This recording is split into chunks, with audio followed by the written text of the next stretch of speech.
और प्रधानमंत्री मोदी शुरुआत करने वाले इस अभियान की। All of you, covid vaccination कार्यक्रम के देशव्यापी प्रारंभ के अवसर पर राष्ट्र के नाम संदेश हेतु हम परम आदरणीय प्रधानमंत्री जी से कृपा पूर्वक आग्रह करते हैं।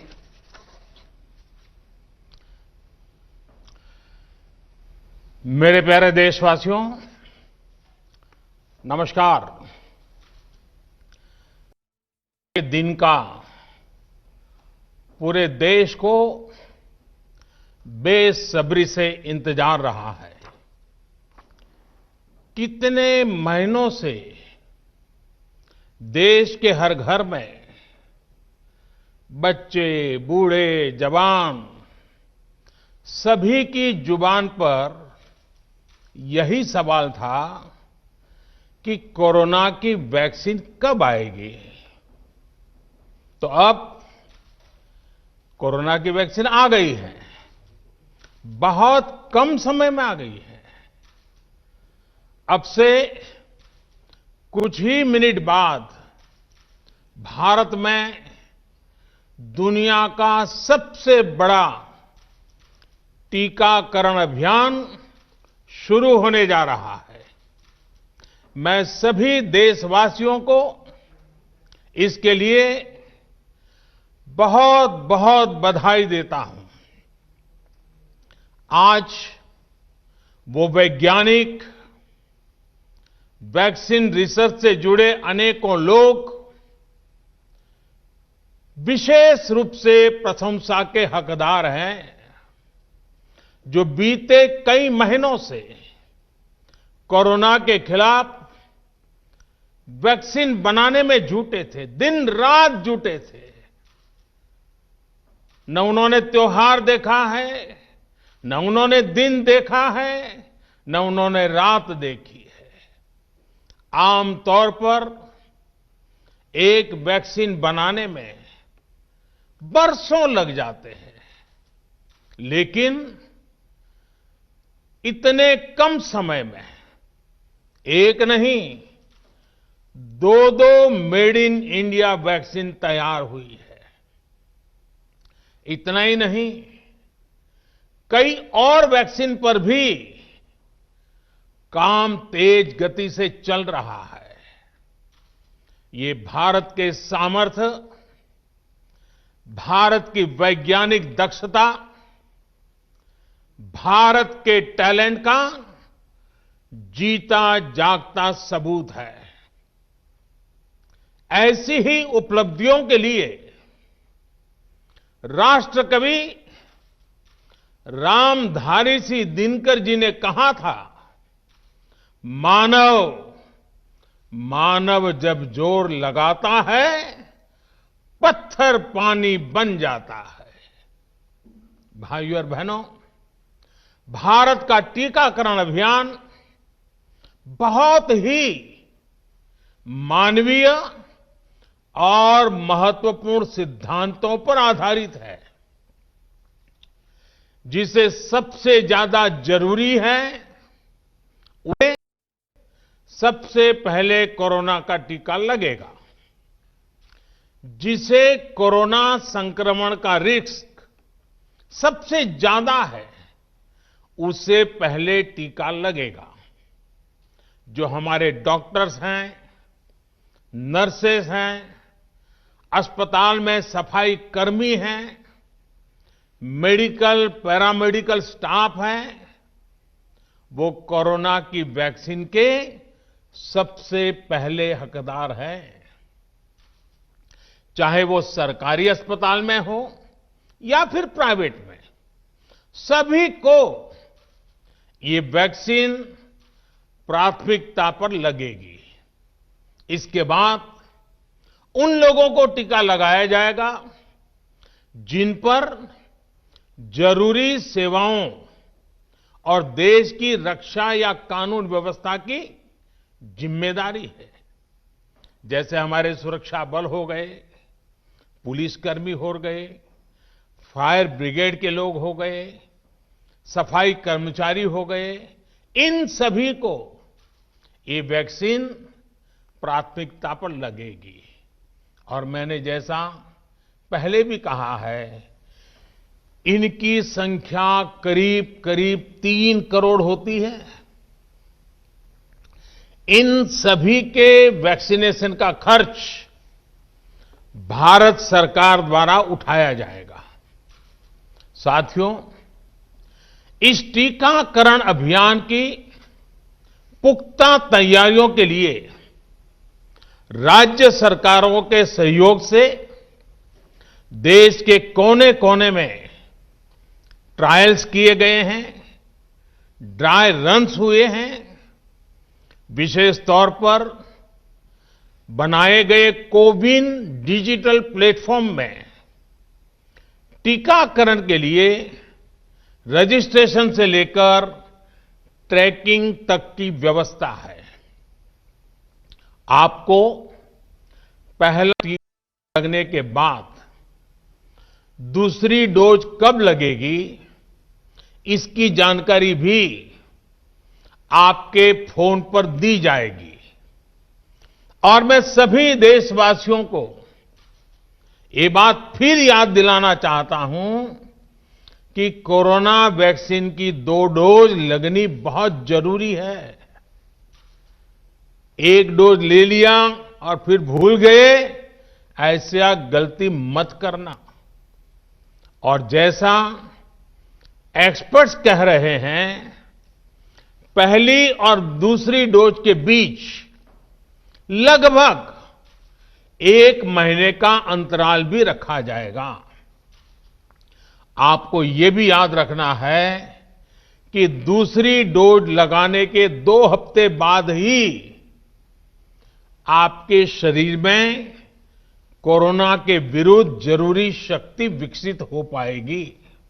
इसलिए टीका लगते ही आप असावधानी बरतने लगें, मास्क निकाल कर रख दें, 2 गज की दूरी भूल जाएं, ये सब मत करिएगा। मैं प्रार्थना करता हूं, मत करिएगा। और मैं आपको एक और चीज बहुत आग्रह से कहना चाहता हूं। जिस तरह धैर्य के साथ आपने कोरोना का मुकाबला किया, वैसे ही धैर्य अब वैक्सीनेशन के समय भी दिखाना है।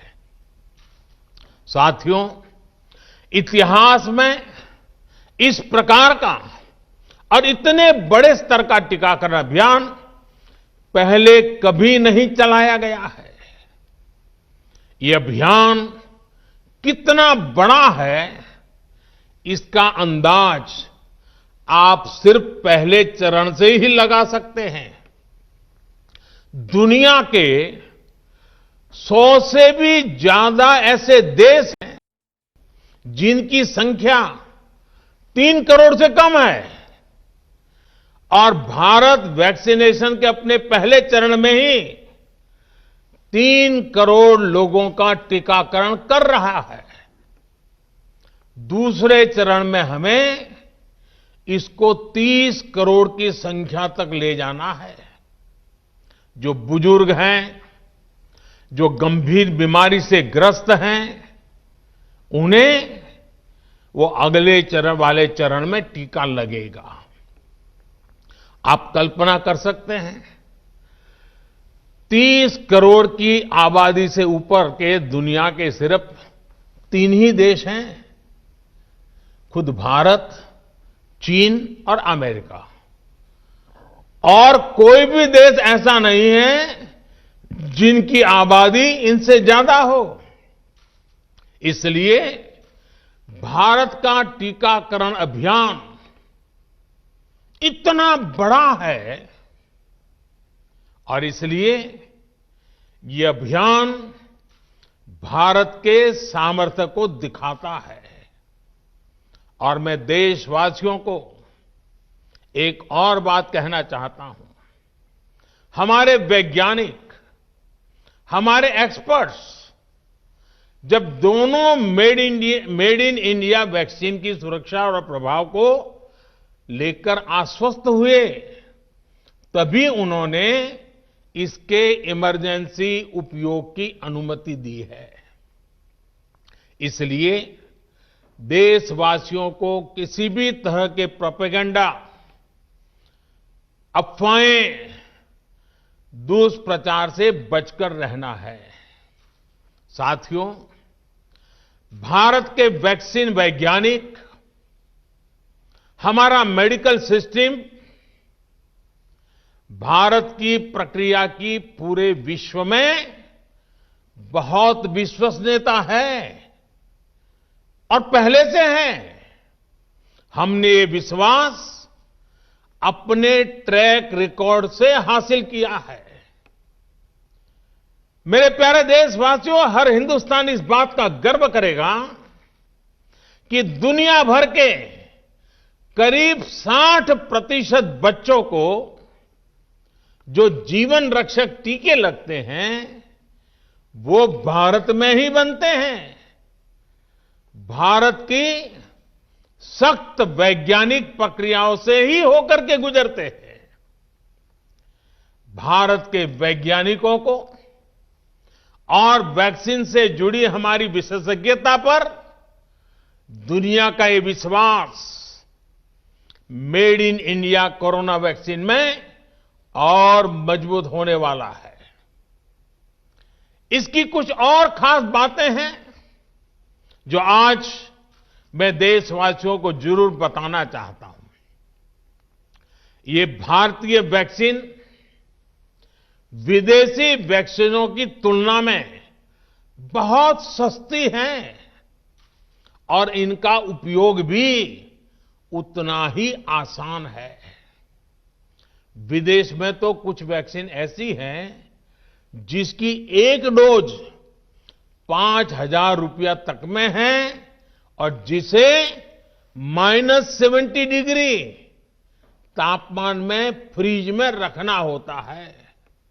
-70 डिग्री। वहीं भारत की वैक्सीन्स ऐसी तकनीक पर बनाई गई हैं जो भारत में बरसों से ट्राइड और टेस्टेड है। ये वैक्सीन स्टोरेज से लेकर ट्रांसपोर्टेशन तक भारतीय स्थितियों और परिस्थितियों के अनुकूल है। यही वैक्सीन अब भारत को कोरोना के खिलाफ लड़ाई में निर्णायक जीत दिलाएगी। साथियों, कोरोना से हमारी लड़ाई आत्मविश्वास और आत्मनिर्भरता की रही है। इस मुश्किल लड़ाई से लड़ने के लिए हम अपने आत्मविश्वास को कमजोर नहीं पड़ने देंगे। ये प्रण हर भारतीय में दिखाई दिया है। संकट कितना ही बड़ा क्यों न हो, देशवासियों ने कभी आत्मविश्वास खोया नहीं। जब भारत में कोरोना पहुंचा तब देश में कोरोना टेस्टिंग की एक ही लैब थी। हमने अपने सामर्थ्य पर विश्वास रखा और आज 2300 से ज्यादा लैब्स का नेटवर्क हमारे पास है।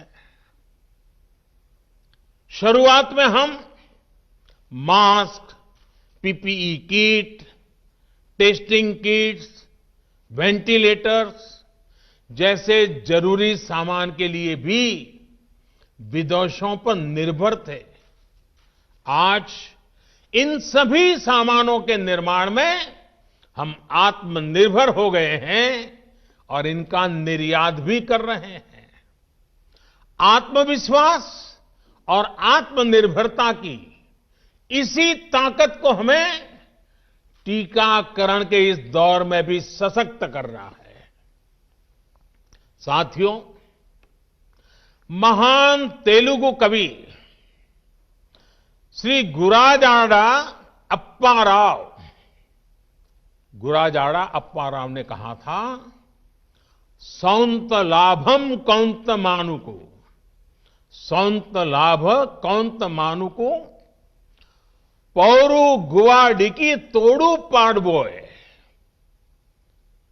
देश मंटे मट्टी कादोई देश मंटे मनुष्य लोय यानी हम दूसरों के काम आए ये निस्वार्थ भाव हमारे भीतर रहना चाहिए।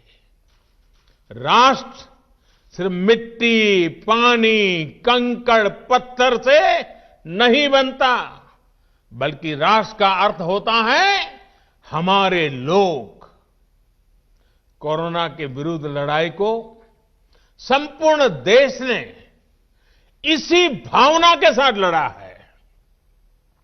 आज जब हम बीते साल को देखते हैं तो एक व्यक्ति के रूप में, एक परिवार के रूप में, एक राष्ट्र के रूप में हमने बहुत कुछ सीखा है, बहुत कुछ देखा है, जाना है, समझा है।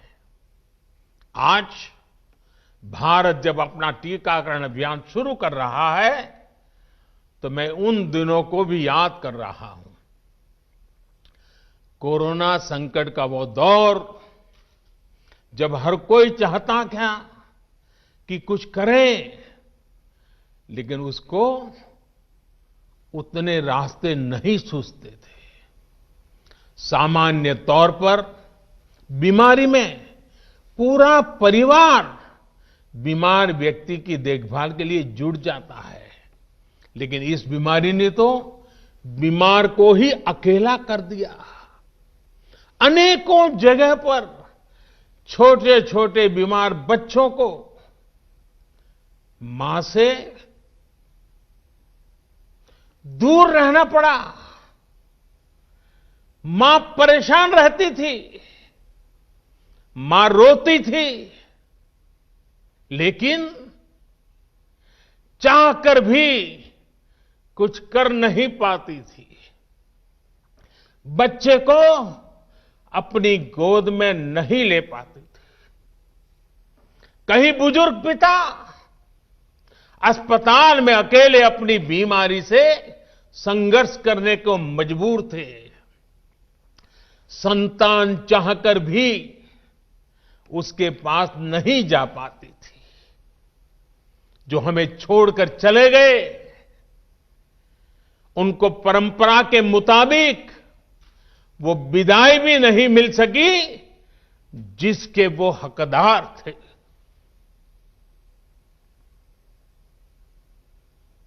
जितना हम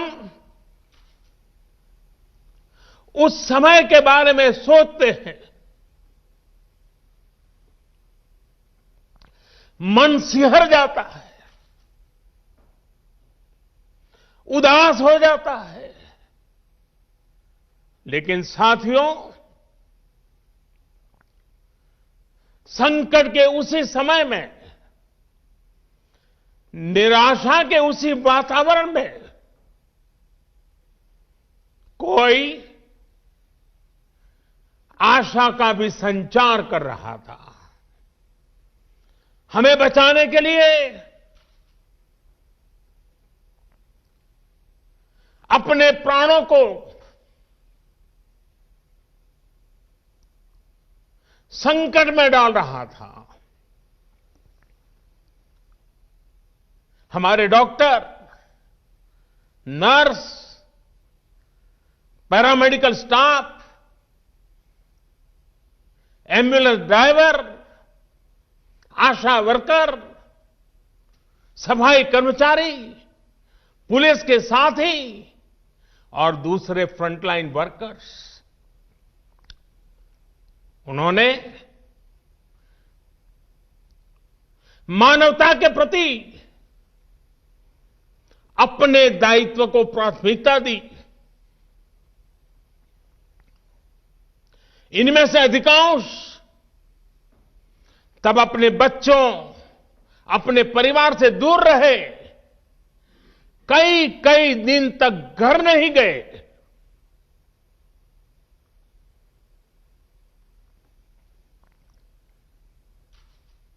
सैकड़ों साथी ऐसे भी हैं जो कभी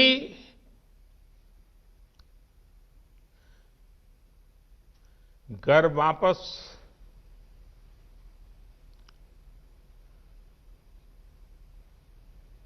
लौट ही नहीं आ पाए।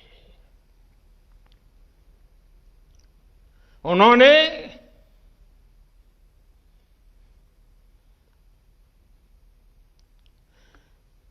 एक एक जीवन को बचाने के लिए अपना जीवन आहूत कर दिया। इसलिए आज कोरोना का पहला टीका स्वास्थ्य सेवा से जुड़े लोगों को लगाकर एक तरह से समाज अपना ऋण चुका रहा है। ये टीका उन सभी साथियों के प्रति कृतज्ञ राष्ट्र की आदरांजलि भी है। भाइयों और बहनों, मानव इतिहास में अनेक विपदाएं आई, महामारियां आई, भीषण युद्ध हुए, लेकिन कोरोना जैसी चुनौती की किसी ने कल्पना नहीं की थी। ये एक ऐसी महामारी थी जिसका अनुभव ना तो साइंस को था, ना ही सोसाइटी को था। तमाम देशों से जो तस्वीरें आ रही थी, वो खबरें आ रही थी, वो पूरी दुनिया के साथ साथ हर भारतीय को विचलित कर रही थी। ऐसे हालात में दुनिया के बड़े बड़े एक्सपर्ट्स भारत को लेकर तमाम आशंकाएं जता रहे थे। लेकिन साथियों, भारत की जिस बहुत बड़ी आबादी को हमारी कमजोरी बताया जा रहा था, उसको ही हमने अपनी ताकत बना दिया। भारत ने संवेदनशीलता और सहभागिता को लड़ाई का आधार बनाया। भारत ने 24 घंटे सतर्क रहते हुए, हर घटनाक्रम पर नजर रखते हुए सही समय पर सही फैसले लिए। 30 जनवरी को भारत में कोरोना का पहला मामला मिला, लेकिन इसके 2 सप्ताह से भी पहले भारत एक हाई लेवल कमिटी बना चुका था। पिछले साल आज का ही दिन था जब हमने बाकायदा सर्वेलांस शुरू कर दिया था। 17 जनवरी 2020 वो तारीख थी जब भारत ने अपनी पहली एडवाइजरी जारी कर दी थी। भारत दुनिया के उन पहले देशों में से था जिसने अपने एयरपोर्ट्स पर यात्रियों की स्क्रीनिंग शुरू कर दी थी। साथियों, कोरोना के खिलाफ लड़ाई में भारत ने जैसी इच्छा शक्ति दिखाई है, जो साहस दिखाया है, जो सामूहिक शक्ति का परिचय करवाया है, वो आने वाली अनेक पीढ़ियों के लिए प्रेरणा का काम करेगा। याद कीजिए, जनता कर्फ्यू कोरोना के विरुद्ध हमारे समाज के संयम और अनुशासन का भी परीक्षण था, जिसमें हर देशवासी सफल हुआ। जनता कर्फ्यू ने देश को मनोवैज्ञानिक रूप से लॉकडाउन के लिए तैयार किया। हमने ताली, थाली और दिया जलाकर देश के आत्मविश्वास को ऊंचा रखा। साथियों, कोरोना जैसे अनजान दुश्मन जिसके एक्शन रिएक्शन को बड़े बड़े सामर्थ्यवान देश नहीं भांप पा रहे थे, उसके संक्रमण को रोकने का सबसे प्रभावी तरीका ही यही था कि जो जहां है वो वहीं रहे। इसलिए देश में लॉकडाउन का फैसला भी किया गया। यह निर्णय आसान नहीं था। इतनी बड़ी आबादी को घर के अंदर रखना असंभव है, इसका हमें एहसास था। और यहां तो देश में सब कुछ बंद होने जा रहा था, लॉकडाउन होने जा रहा था। इसका लोगों की रोजी रोटी पर क्या प्रभाव पड़ेगा, अर्थव्यवस्था पर क्या प्रभाव पड़ेगा, इसका आकलन भी हमारे सामने था। लेकिन देश ने जान है तो जहान है के मंत्र पर चलते हुए प्रत्येक भारतीय का जीवन बचाने को सर्वोच्च प्राथमिकता दी। और हम सभी ने ये देखा है कि कैसे तुरंत ही पूरा देश, पूरा समाज इस भावना के साथ खड़ा हो गया। अनेकों बार छोटी छोटी लेकिन महत्वपूर्ण चीजों की जानकारी देने के लिए मैंने भी अनेक बार देशवासियों के साथ सीधा संवाद किया। एक तरफ जहां गरीबों को मुफ्त भोजन की व्यवस्था की गई, तो वहीं दूध, सब्जी, राशन, गैस, दवा ऐसी जरूरी चीजों की सुचारू आपूर्ति सुनिश्चित की गई। देश में व्यवस्थाएं ठीक से चलें, इसके लिए गृह मंत्रालय ने 24/7 कंट्रोल रूम शुरू किया, जिस पर हजारों कॉल्स का जवाब दिया गया, लोगों को समाधान दिया गया। साथियों, कोरोना के विरुद्ध इस लड़ाई में हमने कदम कदम पर दुनिया के सामने उदाहरण प्रस्तुत किया है। ऐसे समय में जब कुछ देशों ने अपने नागरिकों को चीन में बढ़ते कोरोना के बीच छोड़ दिया था, तब भारत चीन में फंसे हर भारतीय को वापस लेकर आया। और सिर्फ भारत के ही नहीं, हम कई दूसरे देशों के नागरिकों को भी वहां से वापस निकाल करके लाए। कोरोना काल में वंदे भारत मिशन के तहत 35 लाख से ज्यादा भारतीयों को विदेशों से भारत लाया गया।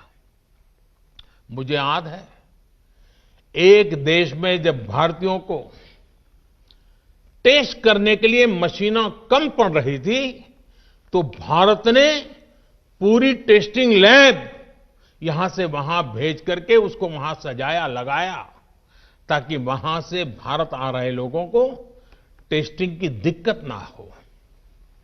साथियों, भारत ने इस महामारी से जिस प्रकार से मुकाबला किया, उसका लोहा आज पूरी दुनिया मान रही है।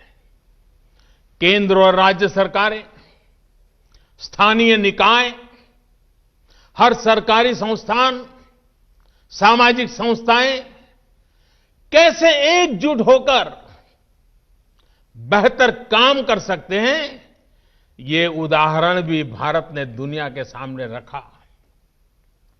इसरो, डीआरडीओ, फौज से लेकर किसानों और श्रमिकों तक सभी एक संकल्प के साथ कैसे काम कर सकते हैं, ये भारत ने दिखाया है।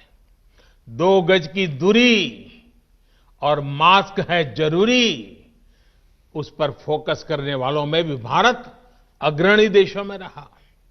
भाइयों और बहनों, आज इन्हीं सब प्रयासों का परिणाम है कि भारत में कोरोना से होने वाली मृत्यु की दर कम है और ठीक होने वालों की दर बहुत अधिक है। देश के कई जिले ऐसे हैं जहां एक भी व्यक्ति को हमें कोरोना की वजह से खोना नहीं पड़ा। इन जिलों में हर व्यक्ति कोरोना से ठीक होने के बाद अपने घर पहुंचा है। बहुत से जिले ऐसे भी हैं जहां बीते 2 सप्ताह से कोरोना संक्रमण का एक भी केस नहीं आया है। जहां तक कि लॉकडाउन के से प्रभावित अर्थव्यवस्था की रिकवरी में भी भारत दुनिया में आगे निकल रहा है। भारत उन गिने चुने देशों में है जिसने मुश्किल के बावजूद दुनिया के 150 से ज्यादा देशों में जरूरी दवाएं और जरूरी मेडिकल सहायता पहुंचाई। पैरासीटामोल हो, हाइड्रोक्सी क्लोरोक्विन हो, सामान हो, भारत ने दूसरे देश के लोगों को भी बचाने की हर संभव कोशिश की। आज जब हम अपनी वैक्सीन बना ली है, तब भी भारत की तरफ दुनिया आशा और उम्मीद की नजरों से देख रही है। हमारा टीकाकरण अभियान जैसे जैसे आगे बढ़ेगा, दुनिया के अनेक देशों को हमारे अनुभव का लाभ मिलेगा। भारत की वैक्सीन, हमारी उत्पादन क्षमता पूरी मानवता के हित में काम आए, ये हमारी प्रतिबद्धता है। भाइयों और बहनों, ये टीकाकरण अभियान अभी लंबा चलेगा। हमें जन जन के जीवन को बचाने में योगदान देने का मौका मिला है और इसलिए इस अभियान से जुड़ी प्रक्रिया को, उस प्रक्रिया का हिस्सा बनने के लिए भी देश में वॉलेंटियर आगे आ रहे हैं। मैं उनका स्वागत करता हूं और भी अधिक वॉलेंटियर्स को मैं अपना समय इस सेवा कार्य में जोड़ने के लिए जरूर आग्रह करूंगा। हां, जैसा मैंने पहले कहा, मास्क, 2 गज की दूरी और साफ सफाई ये टीके के दौरान भी और बाद में भी जरूरी रहेंगे। टीका लग गया तो उसका अर्थ ये नहीं कि आप कोरोना से बचाव के दूसरे तरीके छोड़ दें। अब हमें नया प्रण लेना है। दवाई भी, कड़ाई भी। दवाई भी, कड़ाई भी। आप सभी स्वस्थ रहें, इसी कामना के साथ इस टीकाकरण अभियान के लिए पूरे देश को बहुत बहुत शुभकामनाएं देता हूं। देश के वैज्ञानिकों का, रिसर्चर्स का, लैब में जुड़े हुए सब लोगों का, जिन्होंने पूरे साल एक ऋषि की तरह अपनी लैब में जीवन खपा दिया और ये वैक्सीन देश और मानवता को दी है। मैं उनको भी विशेष रूप से अभिनंदन करता हूं, उनका आभार व्यक्त करता हूं। मेरी आप सबको बहुत बहुत शुभकामनाएं हैं। आप जल्द इसका लाभ उठाएं, आप भी स्वस्थ रहें, आपका परिवार भी स्वस्थ रहें, पूरी मानव जात इस संकट की घड़ी से बाहर निकले और स्वस्थता हम सबको प्राप्त हो। इसी एक कामना के साथ आप सबका बहुत बहुत धन्यवाद।